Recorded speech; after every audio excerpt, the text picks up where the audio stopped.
السلام عليكم ورحمة الله وبركاته ومركلي والكي مهدي ميعاد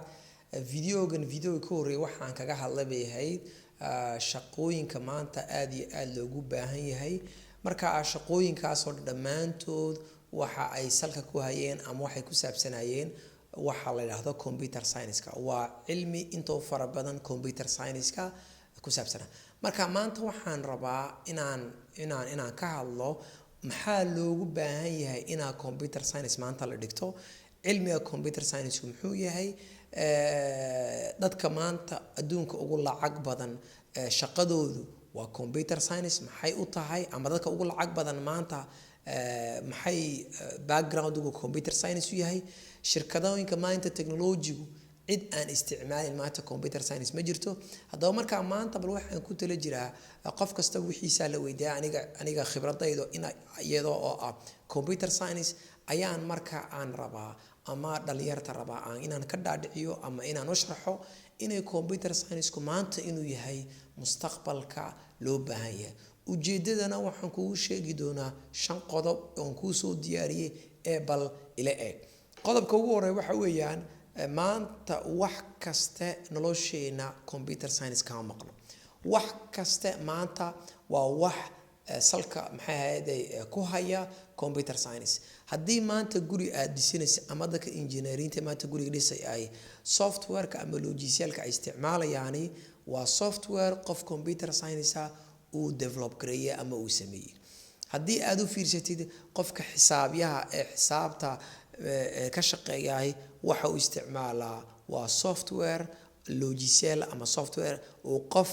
computer science ka soo baxay uu diyaari ninka dhakhtarka ee wax qalaya wax qalabkan uu isticmaalay waa qalab computer science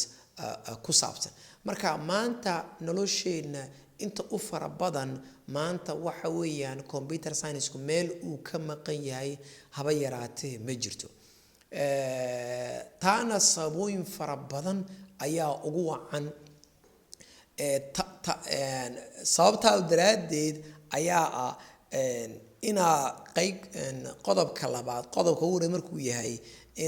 in nolosheena meel kasta ay tahay qodobka labaad wuxuu yahay waxa weeyaan waxaan ku soo qoray you can learn remotely oo ka dhigan maanta adduunka meesha doonti adiga oo jooga waad baran kartaa laazim ma aha inaad wadan u dhooftid ama laazim ma aha inaad jaamacad aad tagtid oo baratid adigoo maanta gurigaaga iska jooga ama adigoo wadankaaga iska jooga ayaad computer science aad baran kartaa oo qiimuhuna si bariya qaarkood qiimo qaaliya ma aha qiimooyinka inta u badan waa qiimo raqiisa oo xataa jaamacadihi imaka maanta koorsyaal online lagu dhigto way leeyihiin jaamacadaha inta u fara badan maanta way leeyihiin qayb online lagu barto haddaba qaybta kale ee saddexaad why you learn computer science aan ugu magacaabo waxa weeyaan marba haddii ay tahay inaad waxbarashadii aad remotely adiga oona wadankii joogin aad ka barin kartid shaqaduna waa sidaas leeg shaqaduna adiga oo wadankaaga iska jooga ayaad adduunka meesha doontid aad ka shaqayn kartaa shirkadooyin fara badan oo online dadka shaqaysiya maanta way jiraan oo dhowr fara badan waan soo sheegay maye shaqo idil oo local oo du shaqaysay ayaa hadii aad wanaajisid hadhow toole dad caalami ku geeni karta lacagta la qaadanayay halkii shaqooyinka caadiga maanta transport-ka uu ay kaaga bixi lahayd ama kaba soo qaadi marka halkaad shaqo kale aad tagi lahayd intaa waqtigu saacad uu transport ka qaadan lahaa shaqooyinka maanta computer-ka adiga oo iska jooga gurigaaga ama adigoo iska jooga magaaladaada yaad ku shaqayn kartaa waxyaabooyin kale oo computer science ku cajiibsan waxa kamid ah shaqo rasmi hadii aad haysid waa shaqooyinka ay u dhib yar tahay inaad shaqadaada rasmiga aad garab wadi kartid waayo shaqadaada rasmiga had iyo jeer maanta qof bila aadana oo shaqada rasmiga u joogo shaqahay ma jirto computer science di aad baratay adigoo shaqadaada rasmiga jooga ayaad qof customer ama qof macmiil ama dad kale aad wax ugu qaban kartaa your free time waqtigaaga faaruqa aad ugu samayn kartaa. Marka waxyaabooyinka uu maanta computer science ku fiican yahay waxyaabooyinka waa kamid ta kale afraad waxa weeyaan waa waxaan ugu magacaabay waxa weeyaan future is CS ama future is computer science. shalay maahe daraatolmeed usbuucan dhaweyd ayaa shirkadii Tesla ayaa waxay soo saartay robot idil oo qof bil aadan oo eeg oo dadka la hadlaya. waan ognahay inay shirkadooyin fara badan robot isticmaalaan oo Amazon baa kamid ah oo Apple inkastoo robot-ga isticmaalaan oo robot telefoonka ku dhex jira uu yahay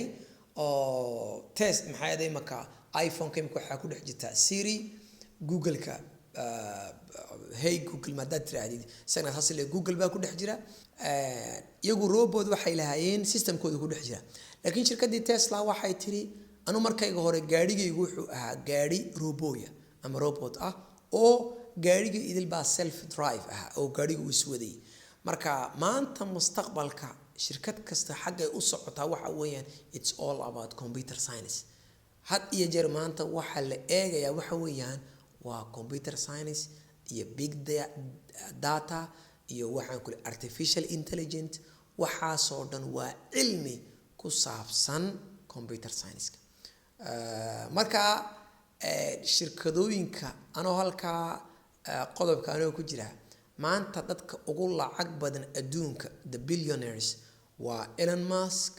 waa ninka shirkadda Tesla leh. shirkadda Tesla waa shirkad gaariyaala laakiin gaariyaasheeda kama dhigno gaariyaasha sameysmaan waa software-keeda ay caan ku noqotay waa gaariyaasha iswadaya waa gaariyaasha touch screen kale waa gaariyaasha tablet kale weeyaan waxay caan ku noqotay. marka boqolkiiba lama oran karayo is a software company lama oran karayo laakiin waa company ku base garaysan software. ninka maanta adduunka ugu lacag badan maanta aan video aan ka hadlay waa Elon Musk. ninka ku xigay waa Jeff Bezos na waa nin kale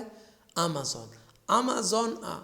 imikay magaazano iyo stock ay yeelatay berigii hore ma ilahay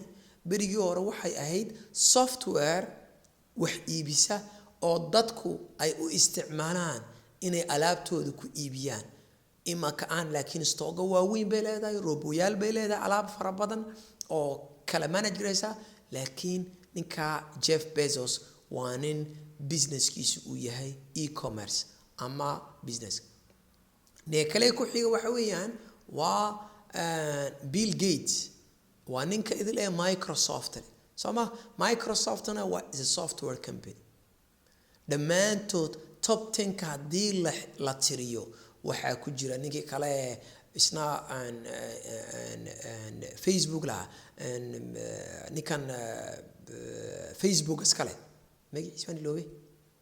Mark Zuckerberg ninka qalad isaguna saasile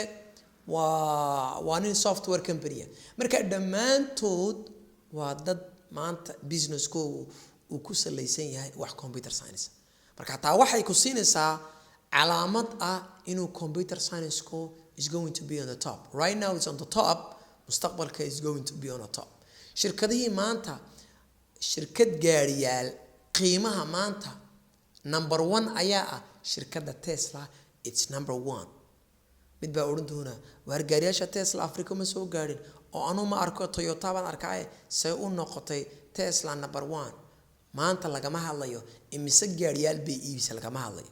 waxa laga hadlayaa shirkadda qiimaheedu imisay tahay. waa wuxuu maanta Elon Musk uu billionaire noqotay waa shirkadda daraadid weyn.